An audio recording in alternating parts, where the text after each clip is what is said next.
Egg pickup చేసి ఇప్పుడే theatre నుంచి వచ్చాను. చాలా తక్కువ ఎగ్స్ వచ్చింది.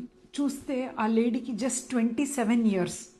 ఏఎంహెచ్ అనేది 0.04 ఉంది. మ్యారేజ్ అయి 5 ఇయర్స్ మన దగ్గర వచ్చినప్పుడు. సో ఐవీఎఫ్ చేశాం. But end of the day AMH 0.04. ఈ అమ్మాయి age actually 27, but premature menopause అయిపోయింది తనకి. తన symptoms only irregular cycles once in 3 months అనేది. సో మనం ఒక ఎఫ్ఎస్హెచ్ హార్మోన్ చూస్తే 40 ఉంది. సో లేడీస్ వినండి, ఇర్రెగ్యులర్ సైకిల్స్ అంటే చాలామంది పీసీఓఎస్ అనుకుంటారు, కాదు. కొందరికి ప్రిమెచ్యూర్ మెనోపాస్ కూడా అవ్వచ్చు. సో మీరు 2 ఇంపార్టెంట్ టెస్ట్ చేసుకోవాలి. ఒకటి ఏఎంహెచ్ అనేది, ఒకటి స్కాన్ అనేది, బేసిక్ స్కాన్. దీంట్లో మనకు తెలుస్తుంది అన్నమాట. సో ఎగ్స్ ఎందుకు తక్కువ అవుతుందంటే ఇది ఏజ్ వల్ల ఉండొచ్చు, ఆర్ క్రోమోజోమల్ ప్రాబ్లమ్స్లో ఉండొచ్చు, or endometriosis, autoimmune disorders, ఎన్నో రీజన్స్ ఉన్నాయి, లైఫ్ స్టైల్ స్ట్రెస్ అని.